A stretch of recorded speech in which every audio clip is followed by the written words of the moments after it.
The rain hammered against the windshield as Captain Nora Kincaid pulled her civilian Honda into the main gate of Naval Amphibious Base Coronado. The young Marine Lance Corporal in the guard shack barely glanced up from his clipboard, eyes tracking to the rusted bumper and faded paint job before settling on her face with practiced indifference. She'd seen that look before, the immediate dismissal, the mental filing under contractor or dependent spouse. His name tape read Morrison, and he couldn't have been more than 22. She rolled down her window, letting the cold Pacific spray mist across her forearm as she reached for her military ID. He didn't extend his hand to take it. Instead, he leaned slightly forward, one hand resting on the M4 slung across his chest, the other pointing back toward the civilian entrance 2 miles south along Silver Strand Boulevard. "Ma'am, Family Services is off base today. You'll need to come back Monday." Nora kept her hand extended, the green Department of Defense identification card catching the harsh LED glare from the guard shack. Her voice remained level, almost gentle. "I'm not looking for Family Services, Lance Corporal." Morrison's eyes finally dropped to the card, and she watched the exact moment confusion flickered across his features. The photo showed her in service dress blues, ribbons stacked in precise rows, gold aviator wings centered above them.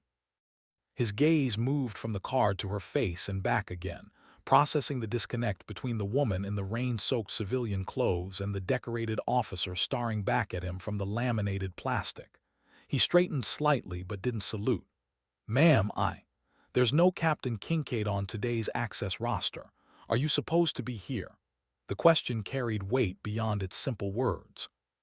Behind it lived the unspoken doubt, the institutional muscle memory that insisted women who looked like her slight frame, dark hair, pulled into a simple ponytail. No visible uniform beneath the worn leather jacket didn't command anything worth mentioning.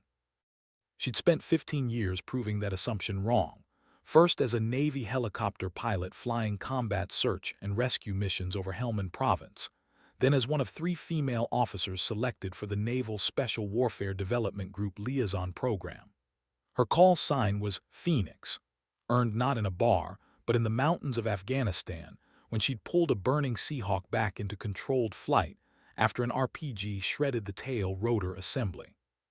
But Morrison didn't know any of that. He saw a woman in a cheap car asking for access to one of the most secure military installations in the continental United States. Nora withdrew her ID, tucking it back into her jacket pocket with deliberate slowness. "Call the command duty officer," she said quietly. "Tell him Phoenix is at the gate." Morrison hesitated, his finger hovering over the radio clipped to his plate carrier. The rain intensified, turning the guard shack roof into a snare drum, and somewhere in the distance, the low rumble of jet engines rolled across the bay from North Island. He was calculating now, weighing the embarrassment of bothering the CDO against the potential consequences of denying entry to someone who might actually belong here. Nora had seen this calculation 1,000 times. She waited, rain soaking through her jacket, water dripping from the Honda's side mirror onto her knee. Finally, Morrison keyed his radio. "Post 1 to command, I have Captain Kincaid at the main gate requesting access. She's not on the roster, says her call sign is Phoenix." The response came back in less than 5 seconds, and even through the static and rain, Nora heard the sharp edge of authority in the voice. "Is she in a beat-up Honda Civic?" Morrison glanced at the car, then back at his radio. "Affirmative. Raise the barrier and step outside to render proper honors, Marine. That's the commanding officer of Special Warfare Task Unit Trident. Move." The color drained from Morrison's face. He dropped the radio, fumbled for the gate controls, and nearly tripped coming out of the guard shack. The barrier arm rose with mechanical precision as he snapped to attention, right hand cutting a sharp salute through the rain. Nora returned it with equal crispness, then let the salute drop. "As you were, Lance Corporal." She put the Honda in gear and rolled forward, watching Morrison in the rearview mirror. He stood frozen in the rain, arms still half raised, processing the magnitude of his mistake. She didn't smile. There was no satisfaction in watching a kid realize he'd nearly denied entry to the officer responsible for coordinating SEAL team operations across 3 continents. She'd been that kid once, certain of her assumptions, until reality demonstrated otherwise. The road curved past the Naval Special Warfare Center, palm trees bending in the wind, and Nora felt the familiar weight settle across her shoulders. The weight of command, of expectation, of being the first woman to hold this particular position, and knowing that every decision would be scrutinized, every mistake magnified. Her phone buzzed against the center console. Lieutenant Commander Hayes, her executive officer, his text message brief and direct. Captain, DVGRU wants you in the TOC immediately. We have a situation in Yemen. She accelerated toward the headquarters building, rain streaming across the windshield, Morrison already forgotten. The Tactical Operations Center occupied the 3rd floor of a nondescript concrete structure that officially didn't exist on any base map. Nora badged through 3 separate security checkpoints, each one staffed by special warfare operators who knew exactly who she was and still verified her credentials with professional thoroughness.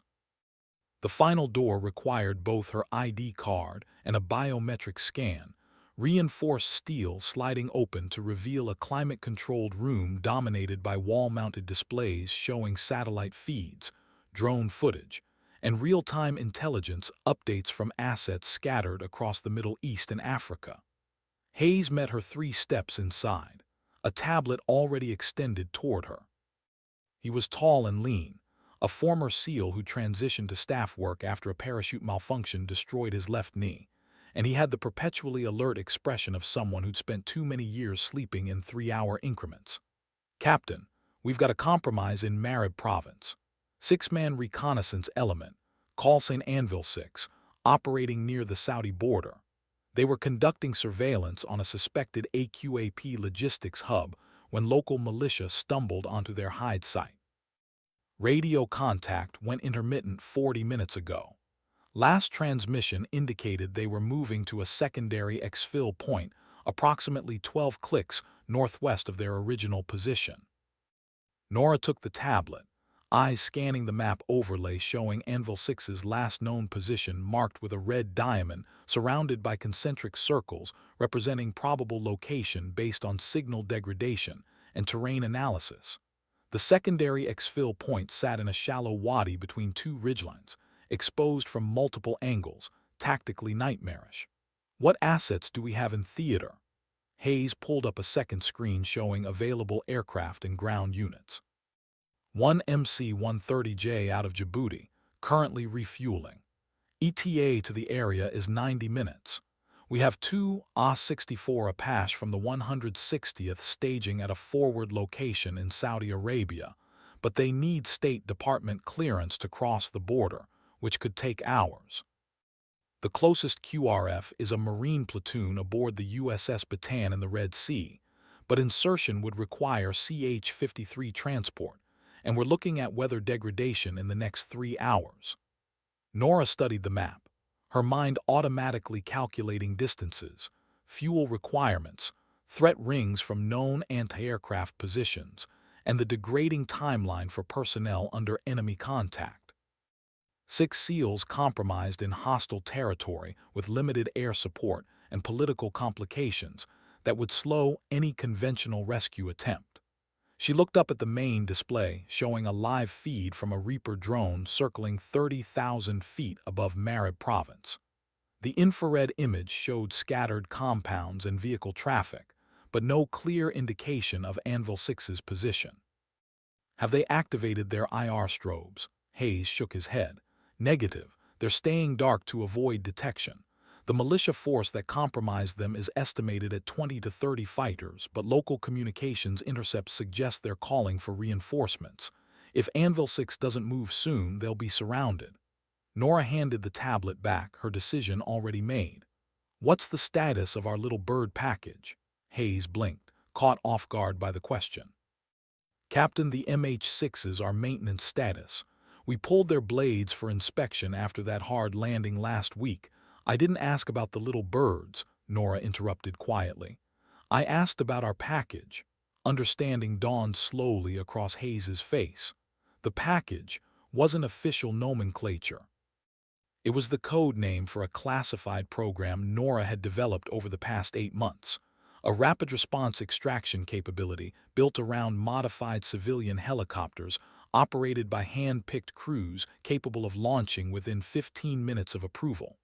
The program existed in bureaucratic limbo, approved for training but not yet authorized for operational deployment. Hayes hesitated, then pulled up a different screen. "The package is at Naval Air Facility El Centro conducting desert environment training. 2 birds, 4 crew. They could be wheels up in 20 minutes, but Captain, we don't have authorization to deploy them operationally. This would be their first real-world mission, and the risk assessment hasn't been." "Get them on the line," Nora said, her voice carrying the kind of calm certainty that ended debates. "And brief the Admiral. Tell him I'm taking operational command of this extraction." Hayes didn't move immediately. His eyes searched her face, looking for doubt or hesitation, finding neither.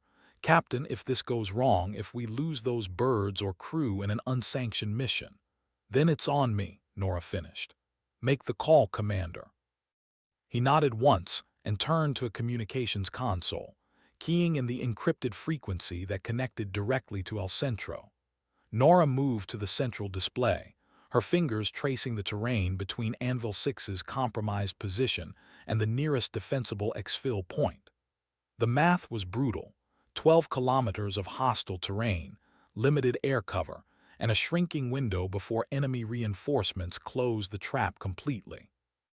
She'd flown missions like this before, back when she was just a helicopter pilot with good instincts and better luck. But that was different. Then she'd only been risking herself. Now she was about to commit untested assets and unconventional crews to a mission that could end careers or lives. Hayes's voice cut through her calculations. "Phoenix, El Centro is standing by. They're ready to brief mission parameters." Nora picked up the handset, the familiar weight of command settling into her grip. "Anvil 6, this is Phoenix. We're coming to get you. Hold your position and stay dark. Help is inbound."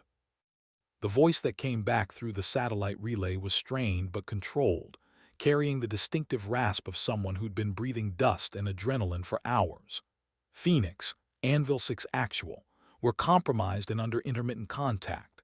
Estimate enemy force at 30 plus and growing. We've got 1 urgent surgical and limited ammunition. Can you confirm extraction timeline?" Nora glanced at the countdown timer Hayes had started on the main display. 23 minutes since the last confirmed contact. The window was closing. "Anvil 6, package is launching from El Centro in 15 minutes. Flight time to your location is approximately 2 hours depending on weather and fuel considerations. You need to move to secondary exfil coordinates and establish defensive perimeter. We'll have overhead surveillance and communication relay throughout. Stay off the radio unless critical." There was a pause, filled with the soft crackle of encrypted static. When the SEAL team leader responded, his voice carried a note of surprise. "Phoenix, confirm you're launching the package. I thought that was still developmental." "It was," Nora said simply. "Not anymore. Get your team moving, Anvil 6. We don't have time for questions." She terminated the connection and turned to find Rear Admiral Keller standing in the doorway of the TOC, his arms crossed and his expression carefully neutral. He was in his early 60s, a career SEAL who'd commanded at every level from platoon to group, and he had the kind of weathered face that suggested he'd seen every possible permutation of military catastrophe and lived to write the after-action reports. "Captain Kincaid," he said evenly, "my office. Now." Nora followed him down the corridor to a corner office overlooking the Silver Strand, the beach visible through rain-streaked windows. Keller closed the door and gestured to a chair, but remained standing himself, positioning his body between Nora and the exit in a subtle assertion of authority. "You're deploying an untested asset to conduct a cross-border extraction in politically sensitive airspace without formal authorization from CENTCOM or State Department clearance," he said without preamble. "Want to explain your reasoning?" Nora met his eyes steadily. 6 SEALs are compromised in hostile territory with limited options for conventional extraction. The package is the fastest and most discreet asset we have available. They're trained, qualified, and ready. The only thing preventing deployment is paperwork. Keller's jaw tightened slightly. The paperwork exists for a reason. If one of those birds goes down in Yemen, we'll have an international incident and dead crew members. The political fallout alone will be my responsibility, Nora interrupted. Sir, I'm not asking permission. I'm informing you of my operational decision as task unit commander. If you want to relieve me, that's your prerogative. But those SEALs don't have time for us to debate risk assessment protocols. The Admiral studied her for a long moment, his expression unreadable. Then slowly, he moved to the window, hands clasped behind his back. Do you know why I supported your assignment to this command? The question caught Nora off guard, but she didn't let it show. No, sir. Because 15 years ago, you pulled a burning helicopter out of the sky in Afghanistan and saved 4 Marines who would have died otherwise. Not because you followed procedures or calculated acceptable risk levels. You did it because it was the right thing to do, and you had the skill to make it work. He turned back to face her. I need to know that same pilot is making this decision today, not a commander trying to prove something. Nora felt the weight of his words, the unspoken question beneath them. She thought about Morrison at the gate, about every briefing room where her presence had been questioned, every mission where she'd had to be twice as good to earn half the respect. The temptation to prove something was always there, lurking beneath every decision. But this wasn't about validation. This was about 6 operators bleeding in the dirt while politicians argued jurisdiction. Sir, I'm making this decision because it's the fastest way to bring our people home alive. Everything else is secondary. Keller held her gaze for 3 more seconds, then nodded slowly. Then make it happen, Captain. And for what it's worth, I hope your confidence in this package is justified. He moved past her toward the door, then paused with his hand on the handle. Phoenix, there's a reason they gave you that call sign. Try to remember it. Nora returned to the TOC to find Hayes coordinating with El Centro's operations center, his voice calm and methodical as he walked through pre-flight checklists and mission parameters with the package crew. She moved to his shoulder, listening as the details came together. The 2 helicopters were modified MD-530F light attack aircraft, civilian airframes upgraded with military-grade avionics, defensive systems, and fuel capacity for extended-range operations. They were painted flat gray, carried no national markings, and could be disavowed as contractor assets if necessary. The crews were hand-picked from across naval aviation pilots who'd proven themselves in combat but weren't afraid to color outside the doctrinal lines. The lead pilot's voice came through the speaker, calm and professional. Phoenix, this is Wraith 1. We've got mission package loaded, weather brief received, and we're pre-flighting now. Confirm rules of engagement for the extraction. Nora keyed the microphone. Wraith 1, you are cleared weapons-free on any hostile forces actively engaging Anvil 6 or threatening extraction operations. Priority is getting our people out. Everything else is tertiary. You'll have a Reaper overhead providing surveillance and limited strike capability if needed, but assume you're operating independently once you cross into Yemeni airspace. Communications will be line of sight only until you reach the exfil point. Copy all, Phoenix. Request confirmation on diplomatic clearance for border crossing. Wraith 1, you are operating under emergency authority for personnel recovery. State Department notifications are being processed concurrently with your launch. Assume approval unless specifically recalled. There was a brief pause. Nora knew what the pilot was thinking. She was essentially asking them to launch into hostile airspace and hope the political authorization caught up before things went sideways. It was the kind of decision that could end careers. Understood, Phoenix. Wraith 1 and Wraith 2 launching in 10 minutes. We'll update with position reports every 30 mics. The connection went quiet, and Nora turned to the main display showing the feed from El Centro. 2 small helicopters sat on the tarmac, rotor blades beginning their slow rotation, crew members moving with practiced efficiency through final checks. Hayes appeared at her elbow. "Captain, I've got the Marine QRF commander from the Bataan requesting guidance. He wants to know if his platoon is still on standby or if the mission's been transferred to the package." Nora considered the question. The Marines represented conventional backup, heavily armed, well-trained, but requiring significant time and support to deploy effectively. "Tell him to maintain alert status. If the package encounters problems, we'll need them as backup. Make sure they're briefed on the situation and ready to launch on 15-minute notice." Hayes nodded and moved back to his console while Nora pulled up the weather data for the flight route. A low-pressure system was building over the Red Sea, bringing scattered rain and reduced visibility to the coastal areas, but the interior desert remained clear for now. The flight time to Marib province would put Wraith 1 and Wraith 2 on station around sunset local time, providing the cover of dusk for the extraction, but also limiting visual acquisition of threats. She made a mental note to ensure the Reaper maintained thermal coverage throughout the operation. Time compressed and expanded in the TOC, minutes stretching as Nora monitored simultaneous feeds from the Reaper, communication intercepts from Yemeni militia networks, and position updates from Anvil 6 as they moved toward the secondary exfil point. The SEAL team was moving slowly, carrying their wounded operator and conducting tactical bounds to avoid detection, but enemy forces were closing the gap. Intelligence updates showed vehicle movement from 2 nearby towns, armed technicals loaded with fighters converging on the team's last known location. Hayes appeared with coffee she didn't remember asking for, setting the cup beside her workstation without comment. She took a sip, the bitter heat cutting through the fatigue that was starting to accumulate at the edges of her awareness. "Wraith 1 just crossed into Saudi airspace," Hayes reported quietly. "They're running dark and low, following the terrain.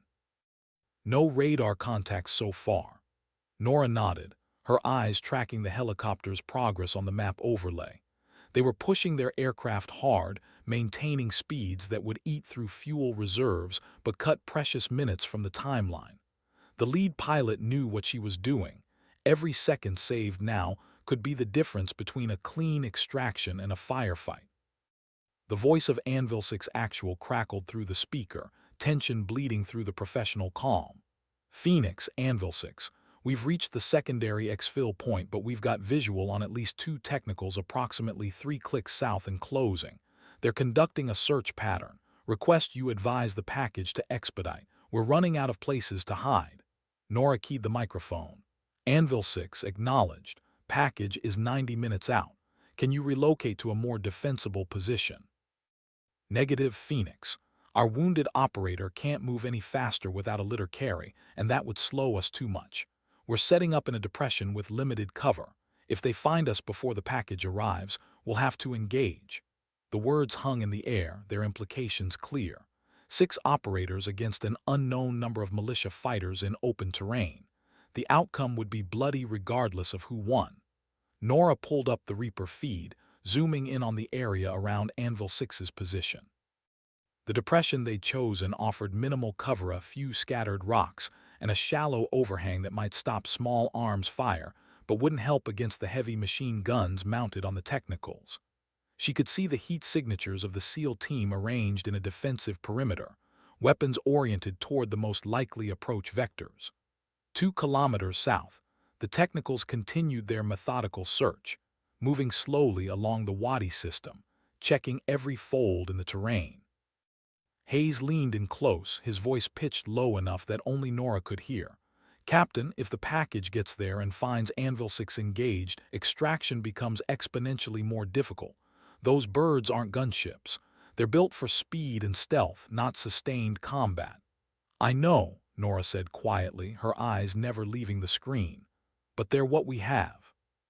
She watched the technicals creep closer, watched Anvil 6 hold position with the stillness of professionals who understood that movement meant detection. The distance between the 2 groups narrowed 2 kilometers, then 1.8, then 1.5. Nora's hand hovered over the microphone, ready to authorize the Reaper to conduct a strike mission. knowing that firing a Hellfire missile in Yemeni airspace without State Department clearance would create political complications that would make her operational authority look like a minor paperwork error. But before she could make the call, the technicals stopped. On the Reaper feed, she watched the vehicles halt at a crossroads in the Wadi system, the drivers apparently debating which direction to search next. After 30 seconds of discussion, they turned east, away from Anvil 6's position, their search pattern taking them deeper into the valley system and farther from the SEAL team. Nora released a breath she hadn't realized she was holding. Hayes caught her eye and gave a slight nod close, but not close enough to force their hand. The countdown timer showed 63 minutes until Wraith 1 reached the exfil point. The Tactical Operations Center settled into the practiced rhythm of combat management, calm voices passing information, displays updating with new intelligence, the soft hum of electronics underlying everything like a mechanical heartbeat. Nora moved between workstations, checking fuel calculations, reviewing contingency plans, and monitoring the package's progress across the Arabian Peninsula. They were deep into Saudi territory now, following terrain features that kept them below radar coverage. Two small gray helicopters carrying 4 crew members into a situation that would determine whether the entire program lived or died. Hayes fielded a call from CENTCOM requesting status updates, his responses carefully phrased to acknowledge concerns without promising outcomes. The political machinery was grinding into motion now, staffers and flag officers becoming aware that an operation was underway without their explicit authorization, but Nora knew they'd wait to see results before deciding whether to support or condemn her decision. Success would be seen as bold initiative. Failure would be reckless disregard for proper authority. That was the nature of command. Wraith 1's voice cut through the background noise, professional and controlled. Phoenix, Wraith 1. We're 45 minutes from the exfil point. Request final update on ground situation and threat assessment. Nora pulled up the current intelligence picture, synthesizing reports from the Reaper, Signals Intelligence, and Anvil 6's last situation report. Wraith 1. Anvil 6 is secure at the exfil point, but enemy search patterns remain active in the immediate area. Estimate 2 to 3 technicals with mounted weapons within 5 kilometers of your destination. The militia forces appear to be conducting a random search pattern without precise intelligence on the team's location. Weather is clear with visibility approximately 10 kilometers. Winds are light and variable. Nearest friendly QRF is the Marine platoon aboard Bataan in the Red Sea, approximately 40 minutes flight time if needed. Copy all, Phoenix. We'll plan for a hot extract with immediate egress north towards Saudi airspace. Request you have the Reaper identify the nearest threat positions so we can route our approach to minimize detection. Nora turned to the intelligence officer managing the Reaper feed. Can we give them a clean approach vector? The officer, a Navy lieutenant named Carson, manipulated the controls to shift the drone's camera angle, building a 3-dimensional terrain map overlaid with known and suspected threat positions. Captain, if they approach from the northwest following this ridgeline, they'll have terrain masking from the technicals currently searching to the south, but they'll be exposed during the actual extraction. That depression, where Anvil 6 is located, doesn't have overhead cover. Time on target for the extraction itself. Carson ran the calculations. Figure 2 minutes to land both birds, load personnel, and get airborne again. During that window, they'll be vulnerable to direct fire if any of those technicals get visual. Nora studied the map, her pilot's instincts calculating angles of approach, escape routes, and the 1,000 small variables that separated successful missions from catastrophic failures. She keyed the microphone. Wraith 1, Phoenix. Recommend approach from the northwest using ridgeline masking. Be advised you'll be exposed during the actual extraction. Suggest a hot load with minimal ground time. Understood, Phoenix. We'll make it quick. The voice carried the kind of calm confidence Nora recognized from her own combat flying days, not bravado, but the professional acceptance that danger was simply part of the job. She checked the countdown timer. 38 minutes. Hayes appeared at her shoulder again, this time holding a message slip instead of coffee. "Captain, the Admiral wants you to know that State Department has been briefed on the operation and is requesting we hold the extraction pending formal clearance from Yemeni authorities." Nora read the message, then looked up at Hayes. "What's the timeline on formal clearance?" "State estimates 6 to 8 hours, possibly longer." 6 hours. Anvil 6 would be overrun long before then. Nora handed the message back to Hayes. "Acknowledge receipt of State's position. Inform them the extraction is proceeding under emergency authority for personnel recovery. They can file their diplomatic complaints afterward." Hayes took the message slip without comment, but she saw the slight tightness around his eyes, the recognition that she was burning bridges that couldn't be rebuilt if this went wrong. He returned to his console, leaving Nora alone with the displays and the countdown timer and the weight of decisions that would define careers and possibly end lives. She thought about Morrison at the gate, about the assumption that she didn't belong, about the Admiral's question regarding what she was trying to prove. The truth was simpler and more complicated than any of them understood.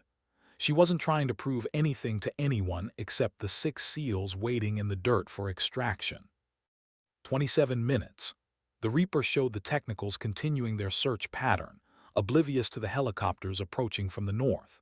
Anvil 6 remained stationary, invisible in their shallow depression, waiting with the patience of professionals who understood that movement meant compromise.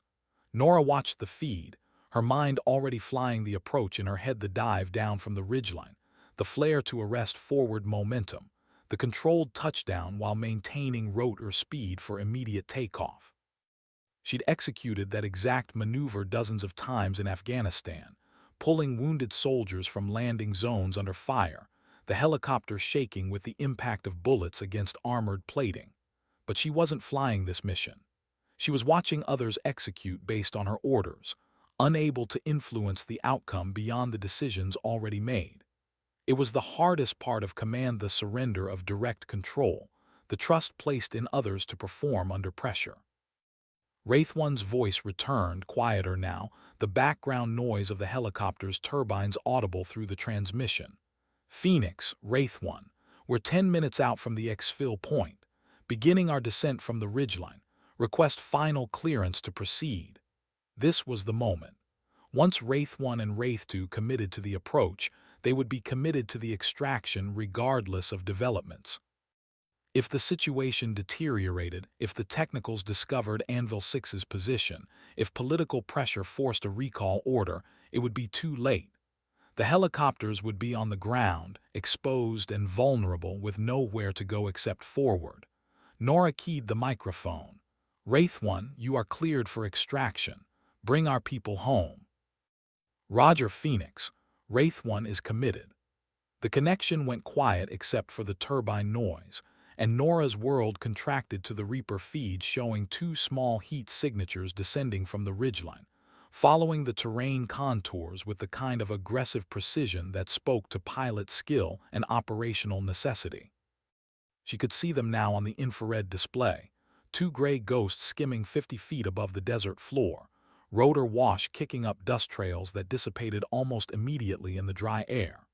They were running dark-no navigation lights, no position strobes, just the heat signature of their engines and the nearly invisible shapes of their airframes.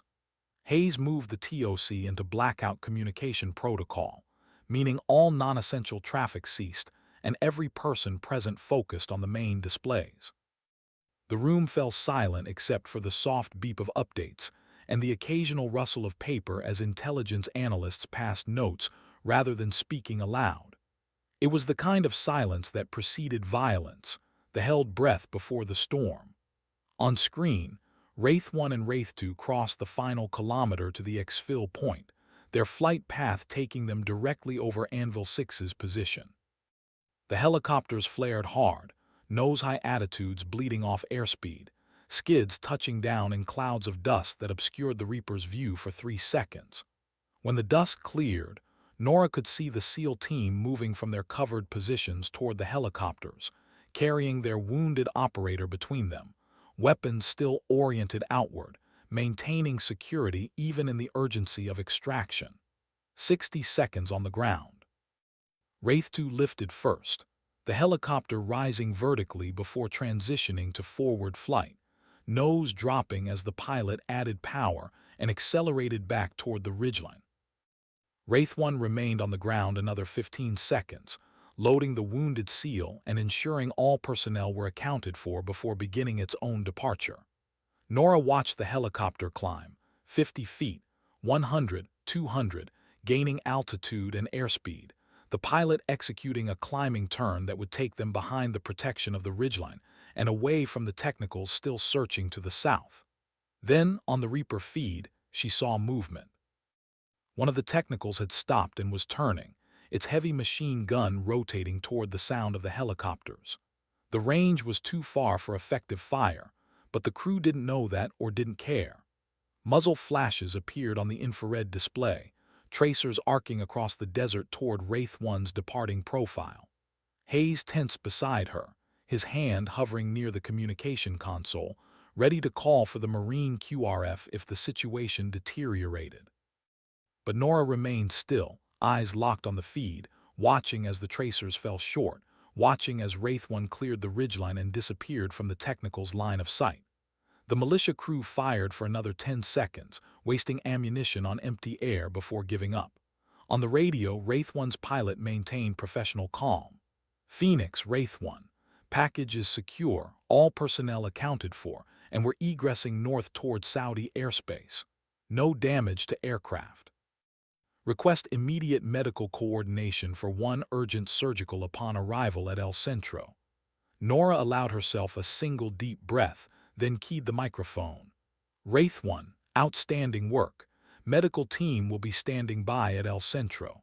Maintain current heading and altitude. You're clear of hostile airspace. The TOC erupted in controlled celebration handshakes and quiet congratulations, the release of tension that had been building for the past 3 hours. Hayes clapped Nora on the shoulder, his grin visible even through the professional composure he tried to maintain. But Nora felt something else beneath the relief. She felt the weight of what they'd just accomplished, yes, but also the weight of what it meant. 6 SEALs were coming home because she'd made a decision that violated protocol and convention, because she trusted an untested program and unconventional crews, because she'd been willing to accept the consequences if things went wrong. But underneath all that lived a simpler truth. They'd come home because someone had finally stopped asking permission and started doing what needed to be done.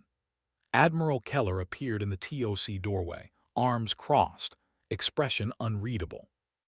He surveyed the room, taking in the celebration and the displays showing Wraith 1 and Wraith 2 safely across the Saudi border. Then his eyes found Nora, and slowly, deliberately, he nodded once. It was enough. Nora turned back to the displays, watching the helicopters track as they flew north toward El Centro, toward safety, toward the wounded SEAL who would live because of decisions made in this room. Hayes appeared with a phone. "Captain, CENTCOM wants a full debrief within the hour. And State Department is requesting. Tell them I'll call them back," Nora interrupted gently.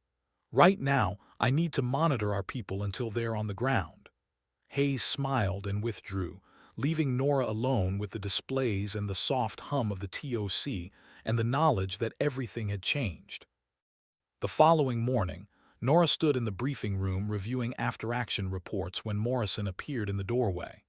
The young Marine Lance Corporal was in fresh utilities, his bearing rigid with the kind of formal correctness that suggested he'd been coached on proper protocol before being sent to speak with her.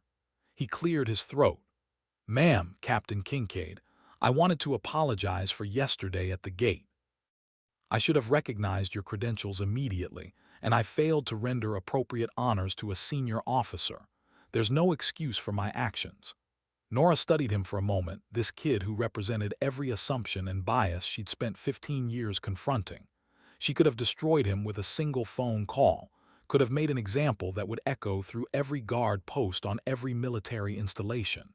Instead, she gestured to a chair. "Sit down, Lance Corporal." Morrison sat back straight, eyes forward, waiting for judgment. Nora pulled out a chair across from him, her posture relaxed, voice conversational. "Do you know why I drive that beat-up Honda? Morrison blinked, caught off guard by the question. No, ma'am. Because it was the first thing I bought with my own money after I graduated from flight school. I was a young officer from a working-class family, and that car represented independence. I've had opportunities to upgrade, to drive something that looks more appropriate for my rank, but I keep it because it reminds me where I started. She leaned forward slightly, holding his gaze. You made an assumption yesterday based on incomplete information. You saw a woman in civilian clothes driving an old car and decided she didn't belong. I'm not angry about that, Morrison. I'm disappointed. The distinction landed with visible impact. Morrison's jaw tightened, and something flickered behind his eyes. Shame, recognition, the dawning awareness that he'd failed not just protocol but something more fundamental. Ma'am, let me finish, Nora said, not unkindly. You're going to have a long career, and you're going to encounter people who don't match your expectations. Women in positions of authority, officers who don't look like recruiting posters, enlisted personnel who are smarter than you'll ever be. The question isn't whether you'll make assumptions. You will. Everyone does. The question is what you do when those assumptions are challenged. Morrison nodded slowly, absorbing the lesson. I understand, ma'am. Good. Nora stood, signaling the conversation's end. Then I expect you to learn from this. And the next time someone pulls up to your gate, maybe you look at their credentials before you look at their car. Yes, ma'am. Absolutely, ma'am. Morrison stood, executed a sharp salute, and left the briefing room with the deliberate stride of someone who'd just received education he wouldn't forget. Hayes appeared as Morrison departed, carrying a tablet loaded with the preliminary after-action reports from the Yemen extraction. Captain, the debrief from Wraith 1 and Wraith 2 is ready for your review. The crews performed exceptionally well under pressure. Initial assessment is that the package is ready for operational deployment across the full spectrum of special operations support missions. Nora took the tablet, scanning through pilot statements and aircraft performance data. The extraction had gone as smoothly as anyone could have hoped, but she knew the real test would come in the political aftermath. What's the damage assessment from State Department? Hayes grimaced. They're not happy. Officially, they're lodging a formal protest about unauthorized cross-border operations in Yemeni airspace. Unofficially, their complaint is more about being bypassed than about the actual operation. CENTCOM is backing your decision based on the Emergency Personnel Recovery Authority, but there's going to be some uncomfortable meetings in your future. I can live with uncomfortable meetings, Nora said, handing back the tablet. What I couldn't live with is telling those SEALs' families that we let them die while we waited for diplomatic clearances. Hayes nodded, his expression thoughtful. Captain, can I ask you something? Go ahead. Yesterday at the gate, when Morrison didn't recognize you, was that the first time something like that's happened? Nora smiled slightly, not with humor but with the weary recognition of someone who'd answered this question many times in many forms. Commander, I've been mistaken for a contractor, a dependent spouse, a civilian analyst, and once memorably a caterer. But the question you're really asking is whether it bothers me. Hayes had the grace to look slightly embarrassed. Yes, ma'am. It bothers me when it prevents people from doing their jobs. Morrison's assumption could have delayed a critical operation if I'd been arriving for an actual emergency instead of routine command responsibilities. But the assumption itself, she shrugged. That's just the reality of being a woman in this profession. You can spend energy fighting every instance, or you can focus on proving through action that the assumptions are wrong. The conversation was interrupted by Admiral Keller's arrival, accompanied by two staff officers Nora didn't recognize. The Admiral's expression was professionally neutral, which in Nora's experience meant either very good news or very bad news delivered in equal measure. Captain Kincaid, Commander Hayes, please join us in the conference room. They followed Keller into a windowed space overlooking the Pacific, the morning sun turning the ocean into a sheet of hammered silver.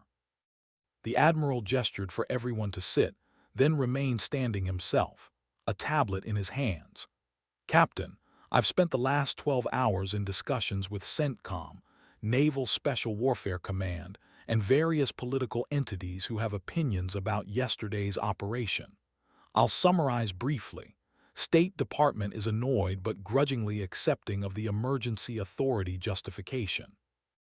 CENTCOM is pleased with the outcome but concerned about the precedent of launching operations without full coordination. And the SEAL community thinks you're a hero for pulling their people out of Yemen. He paused, his expression shifting into something that might have been approval. Personally, I think you made the right call for the wrong reasons, but the outcome justifies the risk you took. Nora absorbed this carefully calibrated feedback, understanding that Keller was threading the needle between official endorsement and personal support. Thank you, sir. I accept responsibility for any concerns about proper coordination. My priority was bringing those SEALs home alive, and I'd make the same decision again. Keller nodded as if he'd expected exactly that response. Which brings me to the purpose of this meeting.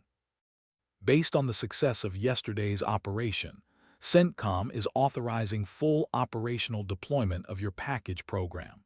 You'll receive formal tasking authority for special operations support missions across 3 theaters. Budget allocation is being processed, and you'll have authorization to expand to 4 aircraft and additional crew members. The words landed with the weight of validation, confirmation that the program she'd built from concept to reality was being recognized not as experimental but as essential.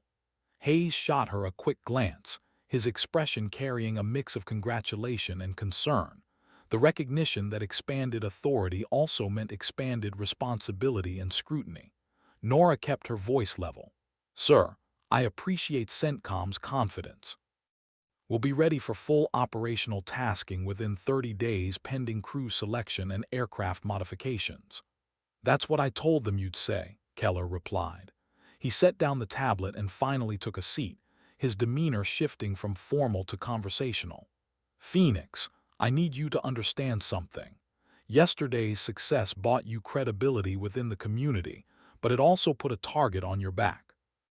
There are people who supported your command because they believed in giving qualified officers opportunities regardless of gender. There are others who opposed it because they don't think women belong in special operations command positions. Both groups are now watching to see if yesterday was an anomaly or a pattern. Nora met his eyes steadily. I'm aware of the scrutiny, sir. I've been aware of it since the day I earned my wings. I know you have. But the difference now is that you're not just representing yourself. You're representing every woman who will come after you, whether that's fair or not. It wasn't fair, Nora knew, this burden of representation, this requirement to be perfect when male counterparts were allowed to be merely competent. But fairness was a luxury she'd never had the privilege of expecting. Sir, I didn't take this command to be a symbol or to prove a political point. I took it because I'm qualified and because I believe I can make a difference in how we support special operations. If that also opens doors for other women, I'm glad. But my focus is on the mission, not on messaging. Keller smiled, a rare expression that softened his weathered features. That's exactly why you're the right person for this job. Dismissed, Captain. Go make the program work. Nora and Hayes left the conference room and walked back toward the TOC in contemplative silence. Finally, Hayes spoke. Captain, about what the Admiral said, the scrutiny, the representation, does it ever feel like too much pressure? Nora considered the question as they walked past offices where other officers worked on conventional missions with conventional oversight. Every day, she admitted quietly. But you know what's worse than the pressure? The idea that qualified women after me won't get opportunities because I failed. So you adjust, you perform, and you make the pressure into motivation. They reached the TOC entrance, Hayes pausing before badging through the security door. For what it's worth, Captain, I think yesterday proved you don't need to worry about failing. That was some of the finest operational decision-making I've witnessed in 20 years. Nora appreciated the sentiment but knew better than to let one success define her trajectory. Commander, yesterday we got lucky. The weather held, the package performed perfectly, and the enemy search pattern moved away at the critical moment. Tomorrow, we might not be lucky. That's when real leadership gets tested. The weeks following the Yemen extraction settled into a new operational rhythm. The package program expanded as promised, with 2 additional aircraft arriving from the modification facility and 4 new crew members completing training and integration. Nora spent her days managing the complex logistics of an unconventional unit, coordinating with SEAL team planners, reviewing intelligence assessments, and navigating the bureaucratic channels that governed special operations funding and authority. She also spent time flying, maintaining her proficiency in the MD-530F, because she believed commanders who didn't understand their equipment at a visceral level couldn't effectively command those who operated it. Morrison appeared occasionally at checkpoints, his recognition of her now immediate and his salutes crisp. She'd heard through Hayes that the young Marine had requested transfer to embassy security duty, a challenging assignment that suggested he'd taken their conversation seriously. Nora made a mental note to write a recommendation letter when the time came. 6 weeks after Yemen, Anvil 6's team leader requested a meeting. Master Chief Petty Officer James Reeves appeared in her office without the usual SEAL bravado, his bearing respectful and his words carefully chosen. "Captain, my team wanted me to express our appreciation for what you did. The wounded operator, Petty Officer Martinez, is back with his family and expected to make full recovery. Without your decision to launch the package, we'd have been in a significantly worse situation." Nora gestured for him to sit, nodding the subtle limp that suggested Reeves himself had been injured during the extraction. "Master Chief, you and your team performed exceptionally under difficult circumstances. The package just provided transportation. You did the hard part."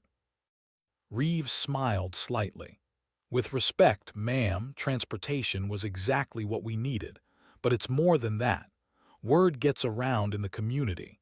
People know you launched that extraction without waiting for political clearance, that you put your career on the line for operators in contact. That means something to us." The conversation touched something Nora rarely acknowledged, the validation that came not from flag officers or bureaucrats, but from the operators who executed missions in the dark places of the world. These were the people whose opinions actually mattered, whose respect had to be earned through action rather than rank. "I appreciate you saying that, Master Chief, but I need you to understand something. I didn't make that decision because I was trying to earn anyone's respect or prove I belonged. I made it because it was the right tactical call based on available assets and timeline constraints." Reeves nodded slowly, his expression thoughtful. "That's why it matters, Captain. You didn't hesitate because you were worried about how it would look or what people would say. You just made the call and owned the consequences. That's what we need in leadership, people who make decisions instead of managing perceptions." He stood, extending his hand. "Anyway, I won't take more of your time.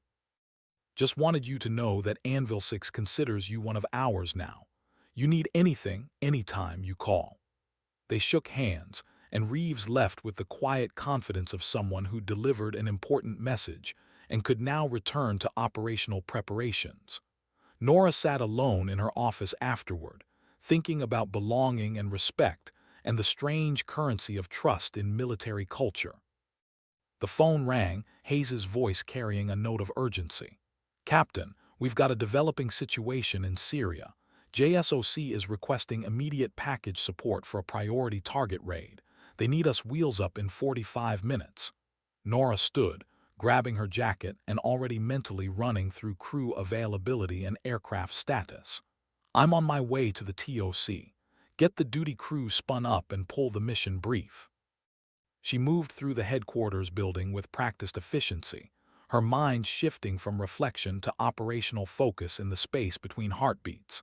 This was the job, not managing perceptions or proving points, but making decisions that brought people home alive.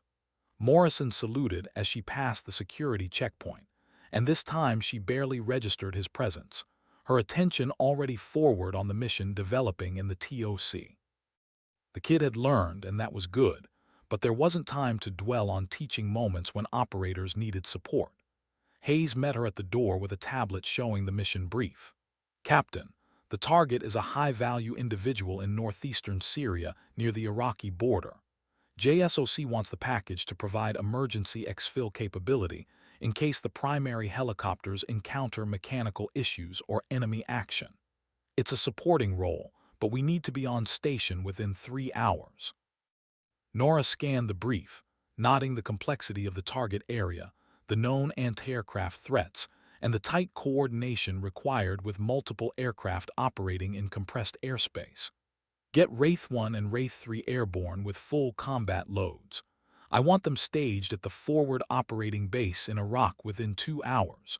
Coordinate with JSOC for final mission timeline and communication protocols. Yes, ma'am.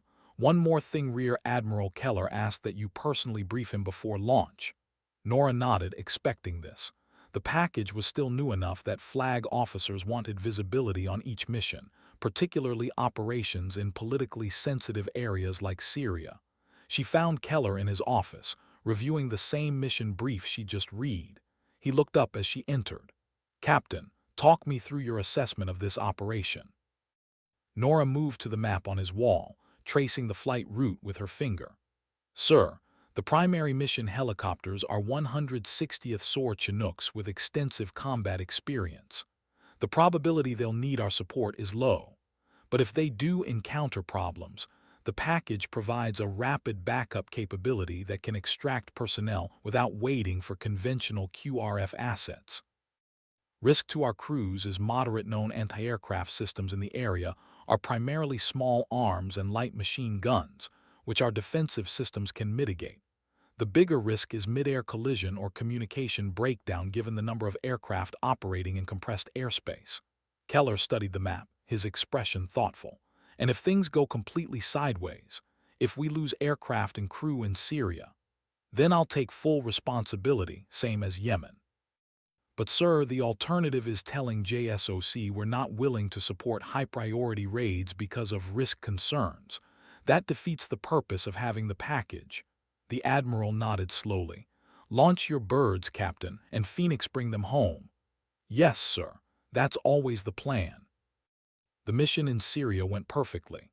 The primary helicopters executed their raid without incident. The high-value target was captured, and the package crew spent 3 hours circling overhead before returning to Iraq, having never fired a shot or received hostile contact. It was the kind of success that never made headlines, the quiet professionalism of competent people doing difficult things correctly. But 2 weeks later, a mission in Somalia went differently. Wraith 2 took ground fire during an exfil operation, losing hydraulic pressure and making an emergency landing 15 kilometers from friendly forces. The crew survived uninjured, and a Marine QRF extracted them within 2 hours, but the aircraft was destroyed to prevent enemy capture.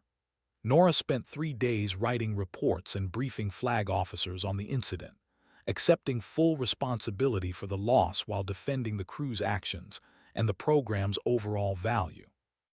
The reviews were professional but pointed, questions probing whether the package concept was too risky, whether civilian modified aircraft were appropriate for combat operations, whether she'd oversold the capability to justify her command. Admiral Keller remained supportive but direct. "Captain, you're going to lose aircraft. It's the nature of combat operations. What matters is whether you learn from the losses and whether the program's successes justify the risks." Nora provided detailed after-action analysis showing that the crew had followed all proper procedures and that the aircraft loss resulted from random enemy fire rather than tactical error or mechanical failure. The program survived the scrutiny, but she felt the weight of that burned helicopter, that destroyed asset, as a personal failure regardless of the official findings. Hayes found her late one evening in the TOC, reviewing footage from the Somalia mission for the 100th time. "Captain, you need to go home and get some rest. You've been here for 18 hours. "I need to understand what we could have done differently," Nora said without looking away from the screen. "There's got to be something, a different approach angle, better defensive maneuvers, some tactical adjustment that would have prevented the hit." Hayes moved to stand beside her, watching the same footage she'd been analyzing obsessively. "Captain, with respect, you're looking for control where none exists. That was a lucky shot from a farmer with an AK-47. You can't train or plan around randomness. Nora knew he was right, but the knowledge didn't ease the sense of responsibility. Commander, when I launched that mission, I promised those crew members I'd bring them home. I broke that promise. You brought them home alive, Hayes corrected gently. The aircraft is replaceable, they aren't. By that measure, the mission was a success. The logic was sound, but it felt hollow against the weight of failure. Nora finally looked away from the screen, finding Hayes watching her with concern that went beyond professional obligation. I'll go home, she said quietly. But this isn't over. I want a full review of our defensive systems and tactics. If there's any way to reduce vulnerability to ground fire, I want it identified and implemented. Yes, ma'am. I'll have the team start working on it tomorrow. Nora left the base as the sun rose over the Pacific, driving her beat-up Honda through morning traffic toward the small apartment she rarely spent time in. The following months brought more missions, more successes, and inevitable complications.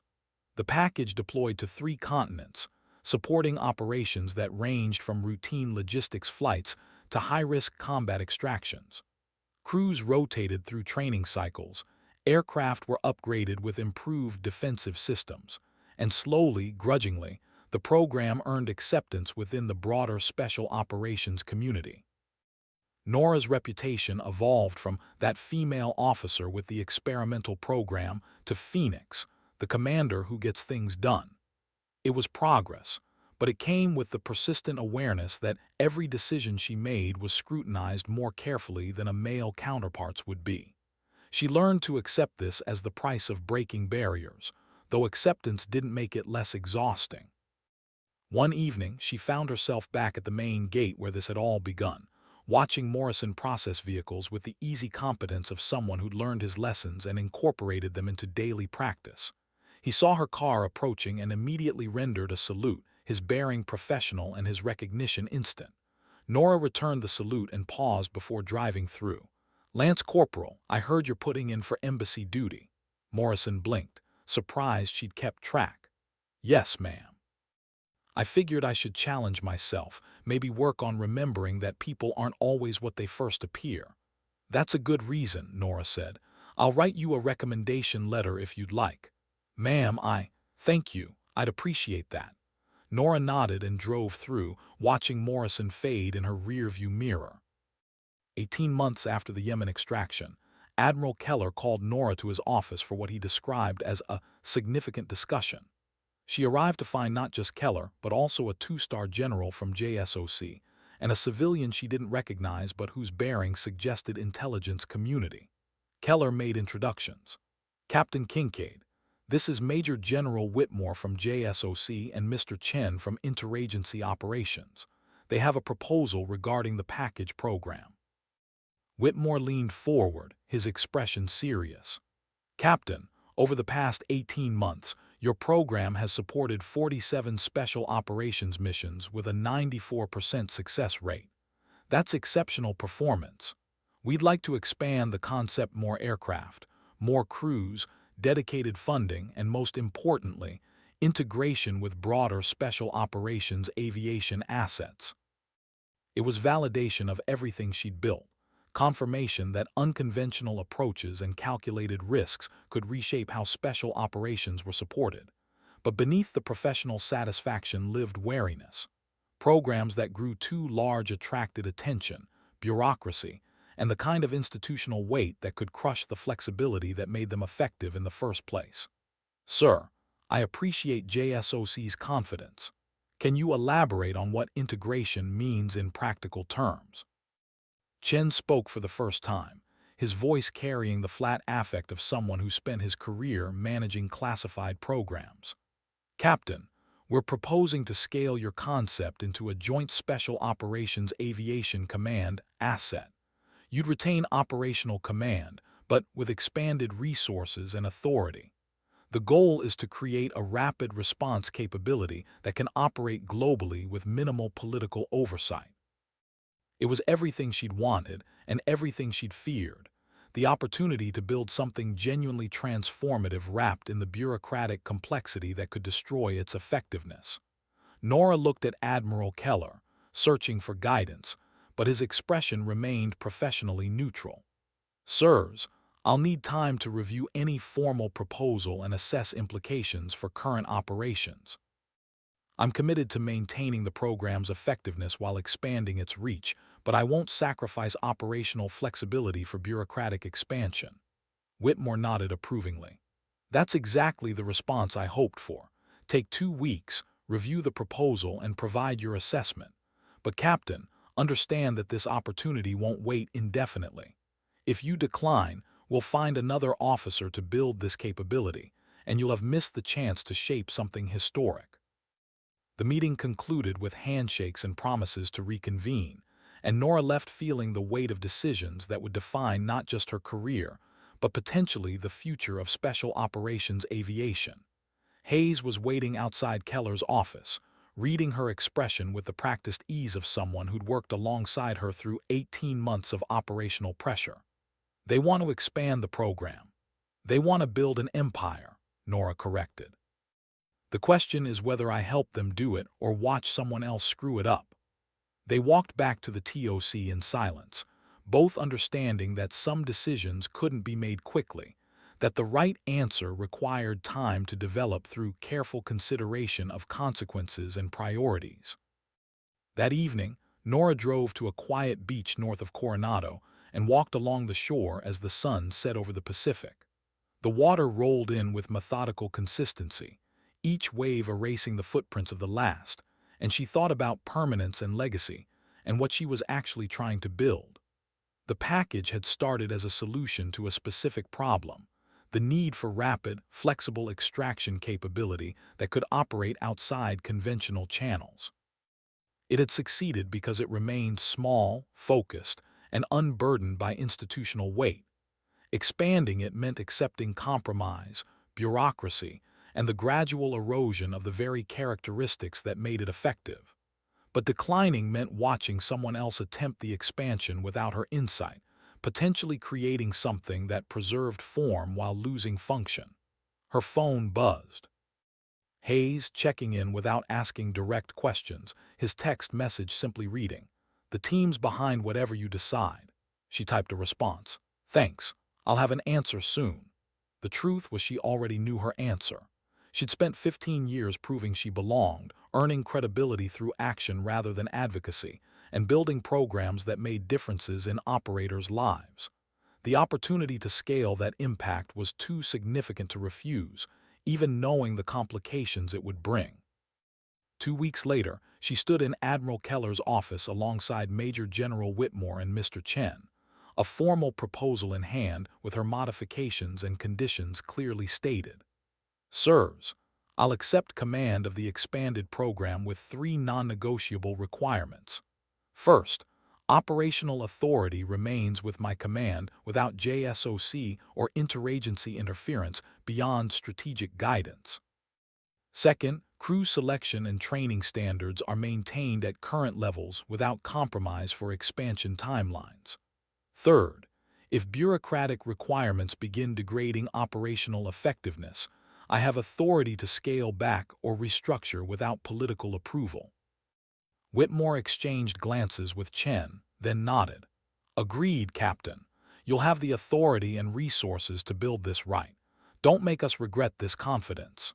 The expansion began immediately. Additional aircraft ordered, new crew members recruited, facilities constructed at 3 forward operating bases. Nora spent 6 months traveling between locations, establishing training standards, coordinating with commands that ranged from enthusiastic to skeptical, and navigating political channels that seemed designed to slow progress rather than enable it. Hayes remained her executive officer, managing daily operations while she fought bureaucratic battles, and together they built something that retained the package's operational flexibility while achieving the scale JSOC demanded. The program's success attracted attention beyond military channels. Nora found herself briefing congressional staffers, speaking at conferences, and representing not just the package but the broader concept of women in combat leadership roles. She handled these obligations with professional grace while privately resenting the time they stole from actual operational command. 3 years after the Yemen extraction, Nora received orders to attend a Pentagon ceremony where she would receive the Legion of Merit for exceptional service in developing and commanding the Joint Special Operations Aviation Command. The citation praised her vision, leadership, and dedication to bringing special operations personnel home safely. She read it with mixed feelings, recognizing the genuine appreciation while understanding that awards often mark the end of operational command rather than its continuation. Admiral Keller accompanied her to Washington, serving as both escort and friend, and before the ceremony they shared coffee in a Pentagon cafeteria surrounded by staff officers who had no idea who she was. "How does it feel," Keller asked quietly, "to have built something permanent?" Nora considered the question while watching young officers hurry past with briefing folders and career ambitions. "Incomplete," she admitted. "The program exists, but I don't know if it will survive after I leave." Institutions have a way of preserving form while losing function. Give it 5 years, and someone will probably turn the package into just another bureaucratic requirement with the flexibility legislated out of existence. Keller smiled slightly. "That's why you've spent the past 3 years documenting everything. The lessons learned, the tactical innovations, the cultural changes required to make unconventional approaches work within conventional structures. You're building not just a program but a roadmap others can follow." "Maybe," Nora said. "Or maybe I'm just creating a manual that future officers will ignore while claiming they're following guidance." The ceremony itself was brief and professional, flag officers reading citations and shaking hands, while photographers captured images for official records and public affairs releases. Nora stood at attention while a 2-star general pinned the medal to her uniform, feeling the weight of the ribbon and knowing it represented not just her efforts, but those of every crew member who'd launched into hostile territory, every operator who'd trusted the package to bring them home. Afterward, during the reception, a young Navy lieutenant approached hesitantly. "Ma'am, Captain Kincaid, I wanted to thank you. I'm a helicopter pilot and your career has been. It's shown people like me that there's a path forward, that we can command at this level if we're willing to work for it." Nora recognized the hope and uncertainty in the lieutenant's expression, the same mixture she'd carried 20 years earlier when the path ahead seemed both possible and impossibly difficult. "What's your name, Lieutenant?" "Reyes, ma'am. Lieutenant Sophia Reyes." "Lieutenant Reyes, the path forward exists, but it's not easy. You'll be questioned, doubted, and held to standards that others don't face. But if you're competent, dedicated, and willing to make decisions instead of managing perceptions, you'll find opportunities. Just remember that you're not doing this to prove a point. You're doing it because the mission matters and you have the skills to make a difference." Reyes nodded, absorbing the advice with the intensity of someone collecting guidance for challenges ahead. "Thank you, ma'am, that helps."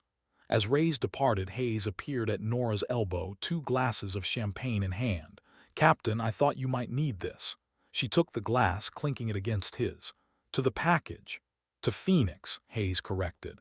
"The program might be called the package, but everyone knows it works because of you."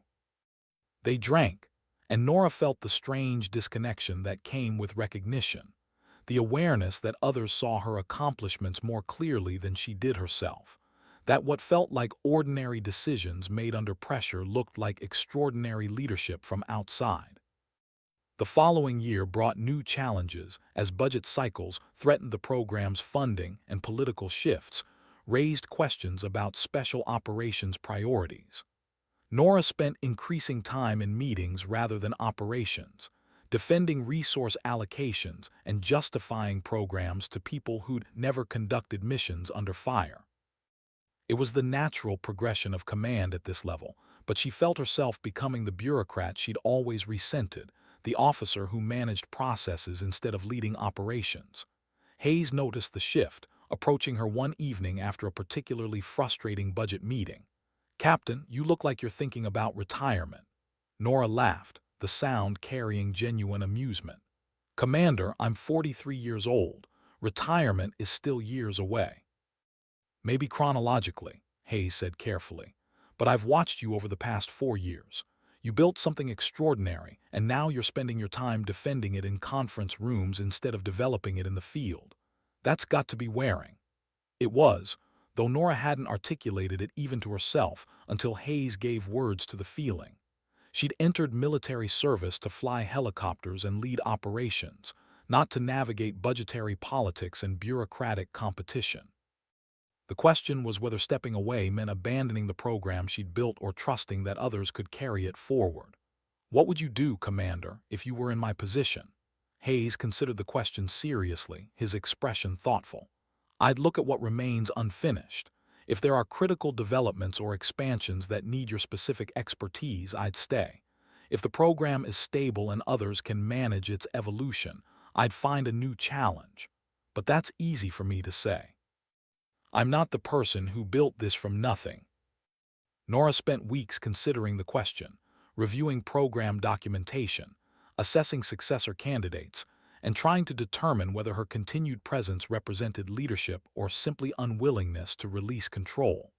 Finally, she requested a meeting with Admiral Keller, now promoted and serving as commander of Naval Special Warfare Command. They met at his office overlooking Coronado, the same beach where she'd walked years earlier contemplating expansion decisions. "Sir, I'm considering requesting transfer to a new assignment. The package is stable, well-funded, and has capable leadership ready to take over. I think my effectiveness in this role has plateaued." Keller studied her for a long moment. "Captain, you've built something extraordinary. Most officers would hold on to that accomplishment for their entire career. Why walk away now?" "Because accomplishments become anchors if you hold them too long," Nora said quietly. "The program needs someone who brings fresh perspective and energy, not someone defending past decisions. I've taken it as far as I can. Someone else should carry it forward." The Admiral nodded slowly, respect evident in his expression. "That's remarkably self-aware, Phoenix. Most officers lack the humility to recognize when they've completed their contribution. Where would you want to go next?" Nora had thought about this carefully, weighing options that balanced challenge with the reality that her career was entering its final chapters. "I'd like to command a training squadron, sir. Teach the next generation of special operations aviators the lessons I've learned. Pass forward the knowledge instead of just documenting it in manuals." That's a significant step down in terms of prestige and visibility. You realize people will see it as a demotion. "Let them," Nora said simply. "I've never cared much about how things look to outsiders. I care about making differences where they matter." Keller smiled, the expression carrying both approval and something resembling pride. "I'll make it happen, Captain. The community will miss your operational command, but your right teaching might be where you make your most lasting impact." The transfer orders arrived 3 months later, assigning Nora to command the Naval Special Warfare Aviation Training Squadron at Naval Air Station Fallon in Nevada. It was, as Keller had predicted, viewed by many as a step backward, a decorated combat commander taking a training billet typically reserved for officers winding down their careers. But Nora understood what others didn't. That cultural change happened not through single extraordinary accomplishments, but through sustained teaching that shaped how successive generations approached problems. The change of command ceremony for the package was held on a perfect California morning, palm trees swaying in ocean breezes, the entire command assembled in dress uniforms. Nora stood at attention as Hayes read the orders transferring command to Captain Michael Torres, a highly qualified aviator who'd served as her deputy for the past 2 years. She watched Torres accept the command pennant, feeling the strange mixture of relief and loss that accompanied releasing something she'd built from concept to reality. During her farewell remarks, Nora looked across the assembled crew members, operators, and staff officers who'd made the program successful. 4 years ago, we launched an untested program because 6 SEALs needed extraction and conventional options were too slow. Today, this command has supported hundreds of missions across 3 continents, bringing operators home when they needed it most. That success belongs to every person here, not to me. You flew the missions, maintained the aircraft, coordinated the logistics, and made tactical decisions under pressure. I just had the privilege of watching you work." She paused, finding the faces of crew members who'd flown with her from the beginning. "Remember why we built this. Not to prove points or win awards, but to bring our people home. That mission doesn't change with new leadership. Captain Torres has the skills and dedication to carry this forward. Support him like you supported me, and this command will continue making differences that matter." The ceremony concluded with handshakes and well wishes, photographers capturing images of something ending and something new beginning. Hayes walked with her to the parking lot afterward, both of them quiet until they reached her car. "Captain, I know this is the right decision for you, but the program won't be the same without Phoenix." Nora smiled, touched by the sentiment. "Commander, Phoenix was never just me. It was an idea that unconventional approaches and calculated risks could reshape how we support special operations. That idea doesn't leave when I do. It's embedded in the program now. Torres and his team will carry it forward." "Still," Hayes said, "it won't be the same." They shook hands, and Nora climbed into her Honda, still running, still dented, still representing where she'd started even as she moved toward something new. She drove away from Coronado, watching the headquarters building shrink in her rearview mirror, feeling the bittersweet mix of accomplishment and transition. Naval Air Station Fallon was different from Coronado in every way that mattered. Instead of palm trees and ocean, there was desert and mountains. Instead of operational missions, there were training flights and classroom instruction. Instead of making tactical decisions under pressure, she was teaching others how to make those decisions themselves. Nora embraced the change with the same dedication she'd brought to operational command. She developed new curricula, incorporated lessons from Yemen and Somalia and dozens of other missions, and pushed her students to think beyond procedural checklists toward genuine tactical understanding. Lieutenant Reyes, the young pilot she'd met at the Pentagon, appeared in one of her training courses. The lieutenant had grown in confidence but still carried the careful awareness of someone navigating spaces not quite designed for her presence. During a post-flight debrief, Nora pulled Reyes aside. "You're a strong pilot, but you're playing it safe. You're flying to standards instead of exploring capabilities." "Why?" Reyes hesitated before answering honestly. "Ma'am, I feel like I can't afford mistakes. If I push too hard and screw up, it reflects on everyone who looks like me. That pressure makes it hard to take risks." Nora recognized the feeling immediately, the burden of representation, the awareness that individual failures became evidence of collective inadequacy.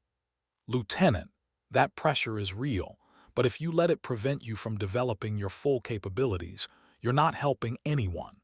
The next generation doesn't need you to be perfect. They need you to be excellent and human and willing to learn from mistakes. Show them that women can fail and recover and grow stronger, not just that we can follow rules perfectly." The conversation resonated with Reyes in ways Nora could see transforming her flying over subsequent weeks. The lieutenant began pushing harder, taking calculated risks, occasionally making mistakes but always learning from them. By the time she graduated from the training course, Reyes was one of the top performers, recommended for advanced tactical training and eventual special operations support roles. 2 years into her command at Fallon, Nora received word that Captain Torres had been killed in a training accident. The package helicopter he'd been flying experienced catastrophic mechanical failure during a low-altitude exercise, the crash unsurvivable despite the crew's attempts to control the emergency. The news landed with the force of personal loss. This officer she'd trained and trusted now gone because of the same risks that made special operations aviation both essential and dangerous. She flew back to Coronado for the memorial service, standing among hundreds of naval special warfare personnel as they honored Torres' service and sacrifice. The eulogy highlighted his accomplishments, his leadership, his dedication to the mission, and Nora felt the weight of succession and continuity. Torres had carried forward what she'd built, had made it his own, and had ultimately given his life doing work that mattered. After the service, Admiral Keller found her standing alone near the beach. Phoenix, I'm sorry about Michael. I know he meant a great deal to you. Nora nodded, not trusting her voice immediately. When she finally spoke, her words carried the kind of raw honesty that only emerged in the presence of genuine tragedy. Sir, I convinced him to take the package command, told him it was the opportunity of a lifetime. Now he's dead, and I can't help wondering if I pushed him towards something he wasn't ready for. Keller shook his head firmly. Captain, Michael Tors was a warrior who understood risk better than most people in this community. He didn't take that command because you convinced him. He took it because he believed in the mission. His death is a tragedy, but it's not your responsibility to carry guilt for decisions he made as a qualified officer. The words were logical, but logic did little against the emotional weight of loss.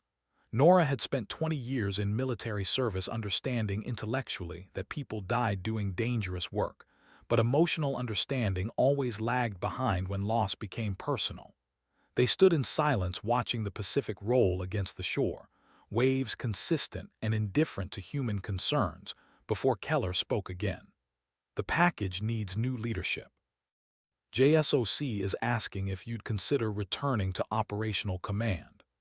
Nora felt the pull of that invitation, the temptation to return to work she knew she excelled at, to honor Tor's memory by continuing what he died protecting.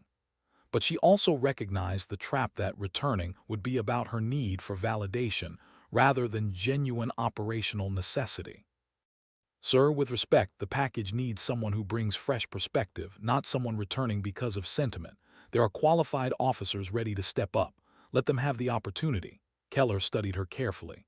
You're sure this might be your last chance to command at the operational level? I'm sure, Nora said quietly. My contribution now is teaching the next generation, not reliving past accomplishments. Someone else should write the package's next chapter. The Admiral accepted her decision with a nod that carried understanding and perhaps relief, that she recognized her own best role in the community's evolution. She returned to Fallen and threw herself into teaching with renewed intensity, determined that Tor's death would inform how she prepared future aviators for the realities of special operations support. The years passed with the steady rhythm of training cycle students arriving with hope and varying degrees of skill, struggling through courses designed to expose weaknesses and build genuine capabilities, graduating as qualified aviators ready for operational assignments. Nora watched them progress, occasionally seeing herself in their determination or doubt, always pushing them toward excellence rather than adequacy. Lieutenant Reyes completed advanced training and deployed to support SEAL team operations, sending occasional messages updating Nora on her progress. Other students followed similar paths, carrying forward lessons learned in Nevada desert training ranges to combat operations across the globe. 3 years before her planned retirement, Nora received notification that she'd been selected for promotion to captain, a recognition that her teaching command was valued despite its lower visibility compared to operational billets. The promotion ceremony was small and personal, attended by her current students and a few close colleagues, rather than the formal gathering that typically accompanied flag-level recognition. Admiral Keller flew out from San Diego to administer the oath and pin on her new rank insignia, his presence a statement that the naval special warfare community still valued her contributions. During the reception afterward, one of her junior students approached hesitantly. Captain Kincaid, can I ask you something personal? Nora smiled, recognizing the uncertainty that preceded honest questions. Of course. Ma'am, you've accomplished so much: combat deployments, program development, operational command. But you're here teaching instead of commanding at the highest levels. Do you ever regret stepping away from operational roles? The question touched something Nora had spent years processing, the complex calculation of career paths and personal satisfaction that every officer eventually confronted. No, she said simply. I spent 15 years proving I belonged, building programs and making tactical decisions under pressure. That was important work, and I'm proud of it. But the most lasting impact comes from teaching others to think critically and make good decisions themselves. I effect more operations now through the pilots I train than I ever could by commanding a single unit. The student absorbed this thoughtfully before responding. That's not the answer I expected, ma'am, but it makes sense. Good, Nora said, because the military needs officers who understand that leadership isn't about personal glory or advancing to the highest possible rank. It's about making contributions where they matter most, even if those contributions don't come with impressive titles. As her retirement date approached, Nora began the process of knowledge transfer that marked the end of military careers, documenting lessons learned, mentoring potential successors, and preparing for the transition to civilian life. She'd spent 28 years in uniform, nearly 3 decades of proving, building, teaching, and occasionally failing in ways that informed subsequent success. The Navy offered her a position teaching at the Naval War College, recognizing that her experience could benefit strategic-level thinking about special operations integration. She accepted, seeing it as a natural continuation of the teaching path she'd chosen years earlier at Fallon. Her retirement ceremony was held at Coronado, bringing her career full circle to where so many critical moments had unfolded. The package command provided an honor guard, current crew members standing at attention in dress uniforms while flag officers read citations and presented awards. Master Chief Reeves appeared unexpectedly, older and grayer but still carrying the bearing of an operator. He approached Nora during the reception with a leather-bound book. "Captain, the SEAL community wanted you to have this. It's a collection of after-action reports from missions where the package made the difference between success and catastrophe. Every operator who survived because of your program contributed a page." Nora opened the book carefully, reading handwritten accounts of extractions, emergency insertions, and critical logistics support. The stories came from operators across 3 continents, spanning 4 years of operations, each one a small piece of the larger impact she'd enabled through unconventional thinking and calculated risks. She looked up at Reeves, finding her voice thick with emotion she rarely displayed. "Master Chief, this means more than any medal. Thank you."